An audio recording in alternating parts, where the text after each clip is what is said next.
한 주일 동안 잘 지내셨습니까? 오늘 기도하러 나온 여러분들에게 하나님의 은혜가 넘치고 다시 10년 가운데 큰 평안이 넘치기를 축원합니다. 아합이라고 하는 왕은 북이스라엘의 가장 사악한 왕이었지요. 참 악한 왕이었습니다. 그런데 그 악한 왕이 통치하던 그 시대에 나봇이라는 사람이 있었습니다. 그 나봇은 그 가장 악한 시대에 별고같이 빛나는 참 의로운 사람이었습니다. 우리는 시대를 탓합니다. 우리는 상황과 조건을 탓하지요. 우리가 살아가는 이 세상은 너무 타락했다, 너무 악하다. 그러니까 어쩔 수 없어. 나도 그렇게 살 수밖에 없어. 그리고 사람들은 스스로를 합리화시킵니다. 그런데 이 나봇이라는 사람은 그 아합 왕이라는 악한 세대 속에서 그는 믿음을 지키려고 애를 썼던 사람이라는 거예요. 그래서 우리에게 보여주고자 하는 것은 시대를 탓하지 말라는 거예요. 세상을 탓하지 말라는 겁니다. 말세가 됐으니까 그냥 그렇게 살아도 어쩔 수 없다, 그렇게 생각하지 말라는 거예요. 우리가 믿음으로 살면 시대를 뛰어넘을 수 있는 그런 삶을 살아갈 수 있다는 것을 오늘 말씀하고 있습니다. 자, 여기에 보면 우리 2절 말씀을 한번 보겠습니다. 2절 말씀 읽어볼까요? 시작. 아합이 나봇에게 말하여 이르되 내 포도원이 내 왕궁 곁에 가까이 있으니 내게 주어 채소밭을 삼게 하라. 내가 그 대신에 그보다 더 아름다운 포도원을 내게 줄 것이요 만일 내가 좋게 여기면 그 값을 돈으로 내게 주리라. 왕궁 옆에 나봇의 포도원이 있었습니다. 아마 거의 붙어 있었던 것 같아요. 그리고 탐스러운 포도를 맺히는 좋은 그런 토지였습니다. 그러니까 이 아합 왕이 그 나봇의 포도를 항상 눈여겨보다가 거기에다가 자기가 다른 나무를 심든지 정원을 만들든지 그리고 다른 유실수를 심으면 좋을 것 같아요. 그래서 어느 날 나봇을 부릅니다. 그리고 포도원을 나한테 팔아라. 팔면 내가 많은 돈, 네가 부르는 대로 돈을 주겠다. 만일 돈을 원치 않으면 다른 땅을 줄 텐데 더 좋은 땅, 더 넓은 땅을 줄 테니까 그것을 바꾸자라고 이야기하는 겁니다. 근데 나봇이 그것을 거절합니다. 왜냐하면 하나님의 말씀에 토지를 영구히 팔지 못할 것은 토지는 내 것이다 하는 말씀이 있기 때문에 토지는 팔 수 없다는 거예요. 그리고 그 토지는 조상 대로 내려오는 땅입니다. 그리고 나는 또 밑에 있는 내 후손에게 물려주는 거예요. 그 뜻은 뭐냐면 땅은 사고 파는 게 아니라는 거예요. 하나님께서 우리에게 그 땅을 주신 것은 네가 이 땅에 있는 동안 농사를 짓다가 놓고 오너라. 그러니까 이 토지라고 하는 것을 통해서 우리가 나그네라는 것을 가르쳐 주는 거예요. 너는 나그네다. 그러니까 땅 가지고 뭐 사고 팔면서 너희들이 부자 되고 잘 살고 이러지 말고 네가 얼마 동안 힘 있는 동안 농사 짓다가 힘 없으면 후손에게 물려주고 너는 내 앞으로 와라. 이런 의미가 있는 것이 그 당시에 하나님이 제시하신 토지 제도예요. 너는 나그네다. 팔지 마라 그랬어요. 그래서 나봇이 왕에게 임금님, 하나님이 팔지 못하겠습니다. 우리는 나그네 불과합니다. 난 후손에게 물려줘야 됩니다. 이게 하나님의 뜻입니다. 이렇게 얘기했어요. 그러니까 이제 아합 왕이 굉장히 근심하게 되죠. 자, 하나님이 우리에게 하신 말씀이 있어요. 영원한 기업을 바라보고 너는 이 땅을 나그네로 살아가라는 거예요. 나그네로 살면서 영원한 나라를 바라보라. 그래서 그 땅을 지키는 것이 영원한 기업의 보증이 된단 말입니다. 그래서 팔 수가 없는 거예요. 근데 아합 왕이 팔지 못한다는 얘기를 듣고 그 말이 맞거든요. 이스라엘 사람들은 다 아는 그런 법이거든요. 그러니까 어쩔 수 없이 혼자 근심하게 되었다 하는 겁니다. 자, 우리가 하나님이 우리에게 주신 기업이 있어요. 하나님이 우리에게 주신 말씀이 있단 말입니다. 우리 그 말씀을 붙들고 살아가는 사람들이에요. 그래서 그 말씀을 순종하고 하늘의 기업을 바라보고 하나님의 말씀을 붙들고 사는 사람들이라는 거예요. 그런데 이 세상은 끊임없이 우리를 유혹한다는 거예요. 야, 팔어.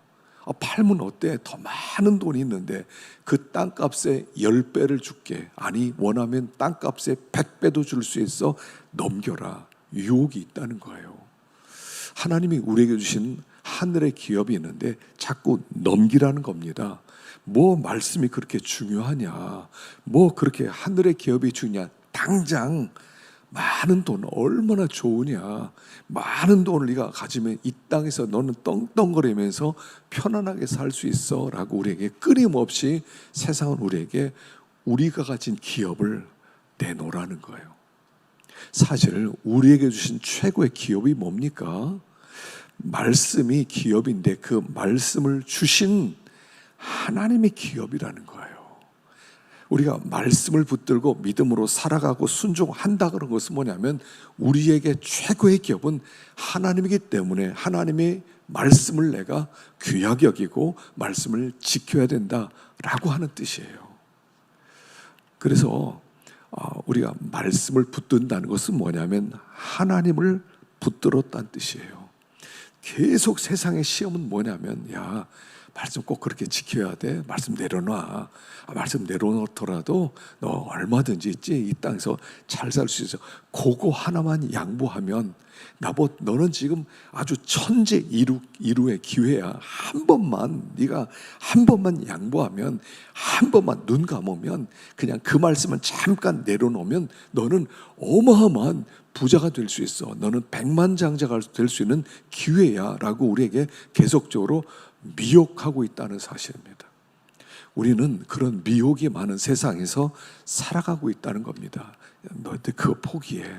야, 말씀 잠깐 눈 감고 있어. 정직하지 마. 진실하지 마. 잠깐 거짓말하면 돼. 잠깐 내려놓으면 돼. 나중에 네가 하나님 안 버리면 되잖아. 나중에 다른 말씀을 순종하면 되잖아 하고 우리에게 계속해서 미혹을 하고 있다는 사실이에요. 사실 우리가 살아가는 세상은요, 말씀 붙들고 믿음으로 살아갑니다. 이게 어려운 세상이에요. 순종하며 살겠습니다. 이 세상이 별로 좋아하질 않아요. 야, 좋은 게 좋은 거 아니냐? 그럼 너 팔면 너도 좋고 나도 좋고, 너는 돈 벌어서 좋고 나는 왕궁 옆에 큰 정원 하나 만들 수 있어서 좋고 얼마나 좋겠냐? 너 좋고 나 좋은데 왜 그렇게 하지 않겠냐? 하고 우리를 계속해서 미혹하고 있다는 사실이에요. 우리가 말씀을 불순종한다는 것은 뭐냐면 하나님을 포기한다는 얘기하고 똑같아요. 하늘의 기업을 내려놓는 것과 똑같아요. 보이지 않는 하늘의 기업. 우리는 하나님이 새하늘과 새 땅, 영원한 나라를 우리에게 주셨단 말입니다. 우리는 하나님 백성이에요. 하늘의 기업이 우리 거란 말입니다. 근데 세상에서는 눈에 보이지도 않는 것, 옳지 안 옳지도 모르는 것, 뭐 그런 것 때문에 너 이렇게 고생하며 살지 말고 네가 이번에 팔면 너 농사도 안 짓고 편안하게 살 수 있어. 농사 지는 게 얼마나 어렵습니까? 그러니까 너 이번 기회에 돈 많이 벌어가지고 그냥 그거 갖고 먹고 살아. 이렇게 우리를 미혹시킨다는 거. 이게 세상의 미혹이에요. 세상 끊임없이 우리에게 말씀 포기해, 순종하는 거 포기해, 믿음 포기해, 눈 감어. 너 좀 손해야. 그렇게 하면 너만 손해야. 말씀을 붙든다는 거, 하나님을 붙드는 것이고, 하나님을 붙든다고 하는 것은 영원한 나라를 붙드는 것인데, 이 세상은 그게 무슨 소용이야. 당장 현찰이 생겨야지. 당장 돈이 생기면 얼마나 좋겠냐라고 우리를 미혹하고 있다 하는 것입니다. 나봇은 끝까지 팔지 못합니다. 끝까지 내가 하나님의 말씀대로 내가 하나님은 나의 기업이기 때문에 나는 순종하며 살아야 되겠습니다라고 주장하고 있는 거예요. 자, 그랬더니 어떻게 합니까? 그 이세벨이, 아합의 부인이었던 이세벨이 걱정도 하지 말라고, 임금님 그런 일 때문에 밥도 못 먹고 잠도 못 잡니까? 내가 해결하겠습니다. 그리고 나서 깡패 두 사람을 부릅니다. 10절을 보겠습니다. 10절 읽어봅시다. 시작. 불량자 두 사람을 그 앞에 마주 앉히고 그에게 대하여 증거하기를 내가 하나님과 왕을 저주하였다 하게 하고 곧 그를 끌고 나가서 돌로 쳐 죽이니라 하였더라. 아합 왕의 요구를 거절했습니다. 하나님의 말씀을 붙들었습니다. 하나님을 붙들고 영원한 기업을 붙들었습니다. 그랬더니 이세벨이 깡패 두 명을 세워서 저 사람이 하나님과 왕을 저주했다고 가짜로 이렇게 고발하게 합니다. 그래서 두 사람 이상이 고발하면 돌로 쳐 죽이게 돼 있어요. 그래서 그를 돌로 쳐 죽이게 됩니다. 자, 나봇이 없어졌습니다. 그러니까 주인이 없어진 거예요. 그러니까 그 아합 왕에게 저 나봇 죽었는데 저 땅 차지하시죠. 그래서 그 땅을 차지했다 하는 얘기입니다. 자, 하나님의 말씀을 순종한다는 것은 어떤 의미가 있냐면, 하나님의 말씀을 순종하려면 거기에는 그만한 대가를 지불해야 된다는 거예요. 하나님의 말씀을 지키는 것이 내 생명보다 귀한 일이냐는 겁니다. 이 나봇이 그 부자 될 수 있는 기회를 포기하고 그냥 하나님의 말씀 지키겠습니다. 그 지키는 것이 내 목숨을 포기하는 것보다 더 귀한 일이냐라고 묻는 거예요. 하나님의 말씀은 그냥 지켜지는 게 아니에요. 대가를 지불해야 돼요. 그만한 대가를 지불해야 돼요. 그만한 값을 희생을 해야 돼요. 그래야 말씀을 지킬 수가 있어요. 말씀을 순종하기가 왜 어렵냐면 뭘 내놓겠냐는 거예요. 너 그 말씀 지키기 위해서 무엇을 내놓겠느냐, 그걸 감당할 수 있겠느냐는 거예요. 그런데 말씀 하나 지키는 것이 내 목숨보다 과연 귀한 것이냐를 묻고 있는 거예요. 말씀 하나 순종하겠습니다. 너 죽어도 좋아? 예, 죽어도 좋습니다. 할 만큼 말씀이 나에게 중요한 것이냐 하는 거예요. 그만큼 중요합니까? 말씀 하나 순종하기 위해서 여러분 무엇을 희생할 각오가 뒤에 있어요. 항상 순종에는 희생이 따라오는 거예요.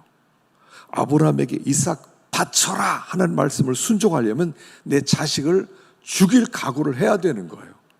대가를 지불해야 돼요. 그래서 순종이 어려운 거예요. 그래서 사람들이 순종하겠다 말을 해놓고 뒤에 가서 다 포기해버리는 거예요. 여러분, 목숨을 내놓는다는 건 뭡니까? 그냥 죽는다는 얘기가 아닙니다. 나봇의 명예가 포함되어 있는 거예요.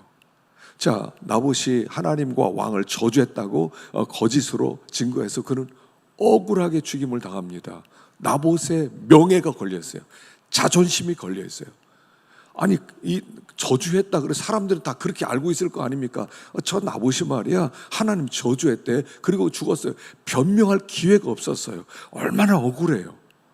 죽음이라고 하는 것은 모든 것을 내려놓는 거예요. 내 명예, 내 자존심이 회복될 수 있는 기회, 내 미래에 벌 수 있는 모든 돈, 내가 누릴 수 있는 모든 기쁨, 모든 것을 다 내려놓는 거예요. 그냥 가지고 죽지요 뭐. 여러분, 이런 문제가 아니에요. 목숨을 내놓는다는 것은 너의 명예를 걸 수 있냐? 네가 오해를 받고 죽임을 당해도 괜찮겠느냐? 억울하게 죽는 사람들이 많이 있지 않습니까? 많이 있어요. 근데 명예가 회복될 기회가 없어요. 회복될 기회가 없어요. 하나님 말씀 하나를 순종하기 위해서 무엇을 걸 수 있느냐는 겁니다. 그만큼 말씀이 중요한 것이냐? 나에게 그 말씀을 순종하는 것이 내 목숨보다 더 귀한 일이냐? 그걸 묻고 있는 거예요. 여러분, 하나님의 말씀 하나 순종하기 위해서 무엇을 걸 수 있습니까? 목숨을 걸어야 말씀 하나를 순종할 수 있어요. 조상이 준 기업의 땅 팔지 마라 하는 하나님의 말씀 하나를 순종하기 위해서 내 모든 것을 걸었다는 거예요. 이게 나봇의 믿음이에요. 다 걸어야 돼요. 순종해. 예수님께서 하나님의 말씀 순종하기 위해 이 땅에 내려오셔서 다 걸으셨어요. 예수님이 하나님의 하나님과 동등됨을 비우시고 영광스러운 자를 비우시고 종의 자리까지 내려가시고 다 비웠어요. 그게 순종이에요. 순종은 나를 비우는 거예요. 순종은 다 내려놓는 거예요. 근데 그 순종함으로 말미암아 우리가 얻는 게 뭡니까? 우리가 순종함으로 얻는 게 뭐냐면 하나님의 말씀 하나가 완전히 내 것이 되는 거예요. 내 소유는 이것이니 곧 주의 법도를 지킨 것입니다. 여호와는 나의 기업이시니 나의 분깃이니 여호와가 나의 분깃이라는 거예요. 그래서 내가 얼마든지 말씀 하나에 하나님이 걸려 있다는 겁니다. 하나님이 걸려 있는 거예요. 그러니까 말씀을 버리면 하나님을 버리는 거예요. 말씀을 붙들면 하나님을 붙드는 거예요. 말씀을 버리면 영원한 기업을 버리는 거예요. 말씀 하나를 붙들면 영원한 기업을 붙드는 거예요. 그것을 얘기하는 거예요. 사람이 온 천하를 얻고도 자기 목숨을 잃으면 무엇이 유익하리요? 사람이 무엇을 주고 목숨과 바꾸겠느냐? 여러분, 우리 목숨이 귀하잖아요. 하나밖에 없는 목숨. 도대체 이 목숨이 얼마나 이 땅에 있는 것 중에 바꿀 수 있는 것이 무엇이냐는 거예요. 그럼 무엇 주면 내 목숨 내놓겠습니까? 무엇 주면은 그래 그거요? 그거 주시겠습니까? 그럼 내 목숨 내놓겠습니다. 할 만큼 소중한 것이 무엇이냐는 거예요, 세상에. 사람이 온 천하를 얻고도 목숨을 잃으면 무엇이 유익하리요? 그러니까 우리의 목숨은 온 천하의 어떤 것보다도 바꿀 수 없다는 거예요. 이 세상에 있는 어떤 모든 것. 여러분, 이 땅에 금이 얼만큼 있냐면요, 어떤 분이 조사를 해보니까, 과학자가 조사해보니까 가로 21m, 세로 21m, 높이 21m 그만한 정육면체들이에요. 정육면체 21m, 21m, 21m 꼭대기까지. 그게 지구에는 금 전부래요. 금 전부를 싹 모아봤자 21m짜리 정육면체밖에 안 된대요. 이 땅에는 금 전부를 줄 테니까 네 목숨 내놔. 바꿀 수 있으세요? 모든 금 다 줄게. 하여간 기계에 들어가 있는 컴퓨터에는 금 싹 모아가지고 다 넣어줄게.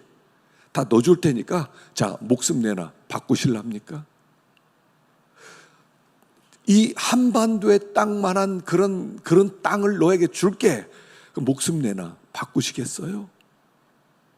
바꿀 수 없어요. 우리 목숨은 이 땅인 어떤 것으로도 바꿀 수 없는 존귀한 거예요. 근데 한 가지 진짜 중요한 하나님의 말씀 하나, 그 하나라면 내 목숨을 바꿀 수 있다는 거예요. 이 말씀 하나는 온 땅보다, 온 우주보다 더 귀하다는 거예요. 이걸 발견한 사람들이 그리스도인들이에요. 그 사람들이 예수꾼이라고요. 참 신자란 뜻이에요. 그가 이런 믿음을 가진 사람을 눈 씻고 찾아볼 수 없는 그런 시대로 들어왔다는 거예요. 돈 몇 푼에 하나님 팔아버리고 돈 몇 푼에 내 목숨 갖다 버리는 그런 세상이 되었다는 거예요. 근데 나봇은 기가 막힌 사람이에요. 말씀 하나를 위해서라면 천하보다 귀한 내 목숨 내려놓을 수 있습니다. 그리고 목숨을 내려놓는 사람의 말씀 하나 순종하기 위해서.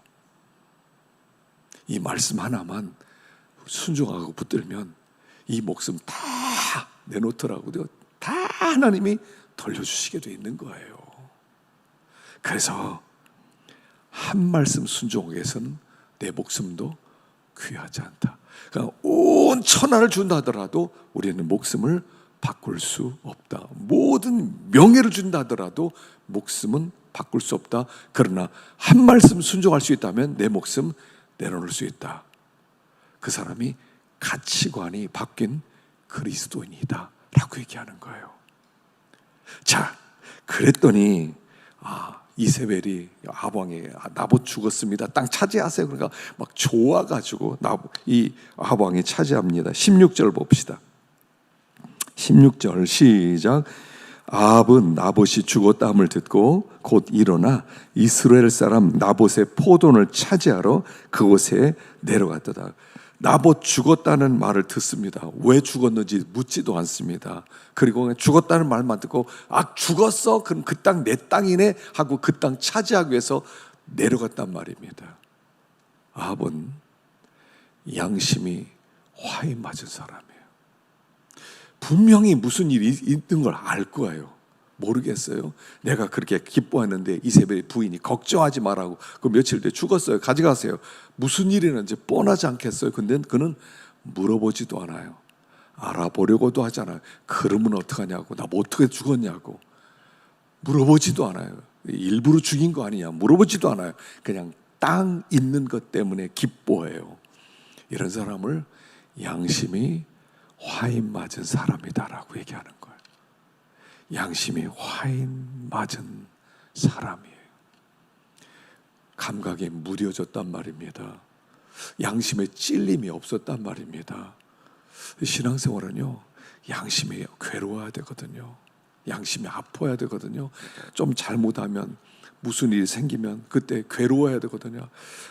내가 그걸 괜히 갖고 싶어 해서 나봇 죽었구나, 저 의인이 죽었구나 이래야 되는데 뭐 아무 관계, 하나 죽었어? 괜찮아, 뭐 그 정도야. 뭐 양심이 화인 맞았어요.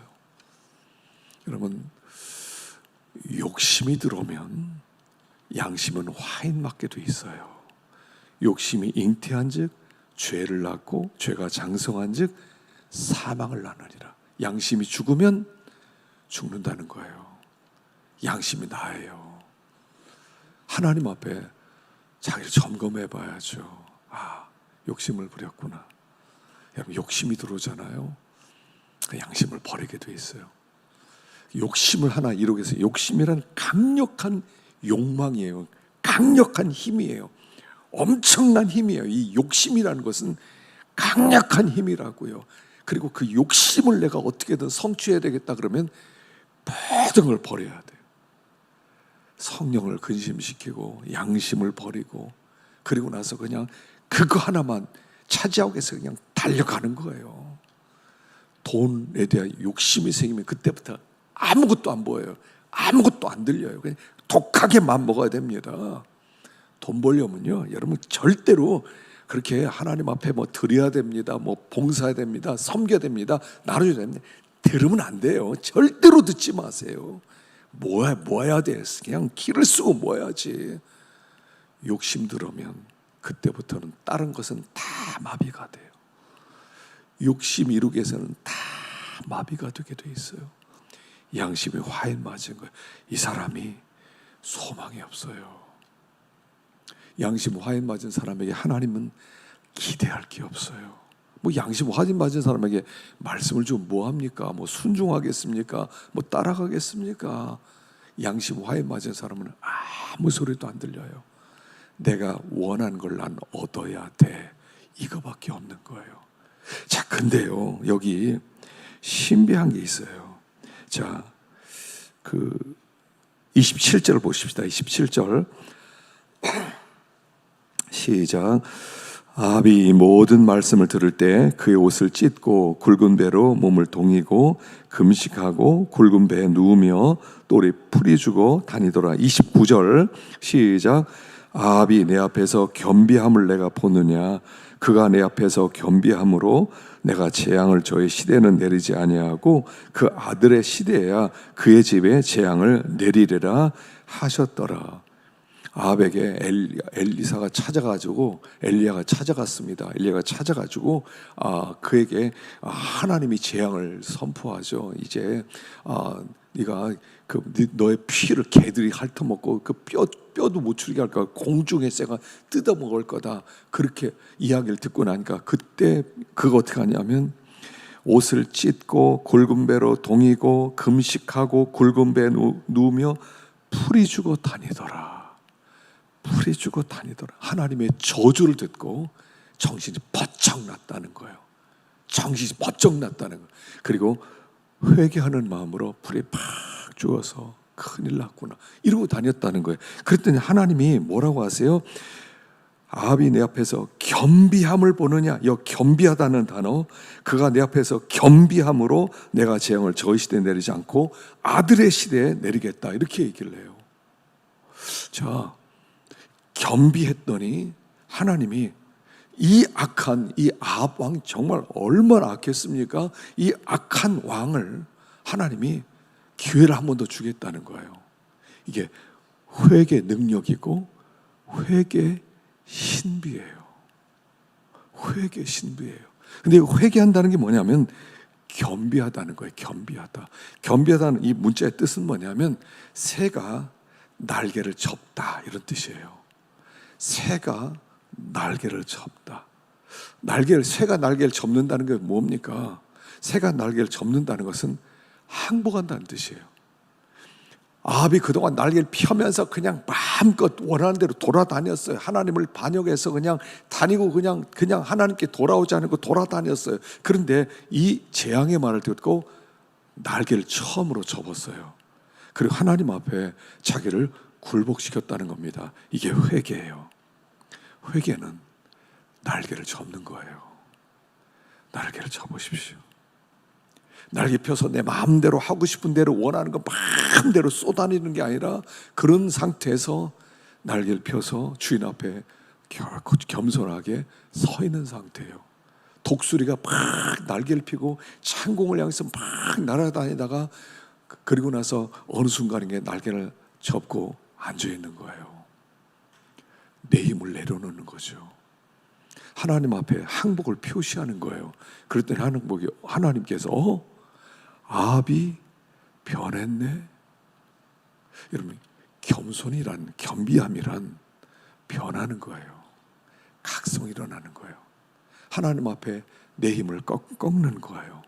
하나님 앞에 나를 굴복시키는 거예요. 하나님, 더 이상 날개 펴지 않겠습니다. 마음껏 돌아다니지 않겠습니다. 그냥 내 날개를 접습니다. 그동안 하나님의 말씀대로 하지 않고 마음대로 살았습니다. 마치 탕자가 아버지를 떠나 멀리 갔어요. 날개를 펴고 멀리 갔어요. 그리고 회개할 때는 돌아와서 아버지 앞에 날개를 접었어요. 이게 회개예요. 근데 회개하니까 하나님이 이 악한 아합도 하나님이 야 불쌍하다. 야 아합 다음 세대 내가 멸망시키기 전에 기회 한 번 더 주겠다. 이게 회개 신부예요. 하나님이 회개를 너무너무 원하고 있다는 거예요. 므낫세도 그거 아닙니까? 므낫세도 뭡니까? 55년 동안 통치하면서 그냥 온갖 못된 질 다 하다가 바벨론에 끌려갔다가 나중에 돌아와서 겸비해진 다음에 한 3년 정도 가장 하나님께 돌아왔더니 하나님이 므낫세를 불쌍히 여겨주잖아요. 왕의 묘실에 들어가게 만들어줘요. 이 므낫세를. 그리고 예수님의 족보에 므낫세가 들어가요. 그만큼 하나님은 우리의 회개를 기뻐하신다는 거예요. 돌아오기만 하면. 그리고 그가 이게 오래가지 않았어요. 오래가지고 다시 나중에 날개 펴가지고 그리고 나서 이제 아람과 전쟁하러 가다 죽게 되죠. 날개를 접고 하나님 앞에 날개를 접고 겸손하게 기어다니라는 거예요. 그게 사는 길이에요. 우리 하나님은 회개하는 자를 다 받아주세요. 진심으로 회개하면, 마음의 중심으로 주님께 돌아오면, 날개를 정말 접으면 하나님, 난 죄인 맞습니다. 이제는 날개 접습니다. 하나님이 펴라고 할 때까지 나 펴지 않겠습니다 라고 주님 앞에 돌아오기만 하면 우리 주님은 회복시켜 주세요. 이게 회개 신비예요. 우리 하나님 마음이 너무 약하세요. 회개하는 자에게 너무 약하세요. 마음이 가난하고 심령이 통회하고 내 말을 인하여 떠는 사람은 내가 권고하려니와 그랬어요. 권고해 주겠다. 일주일 동안 우리가 날개를 펴고 살았습니까? 이제 날개를 접읍시다. 주님 앞에 나서 하나님, 내가 죄인입니다. 하나님, 불쌍히 여겨 주십시오 라고 고백할 때 우리 하나님께서 우리를 회복시켜 주시고 또 은혜를 베풀어 주실 줄로 믿습니다. 기도하겠습니다.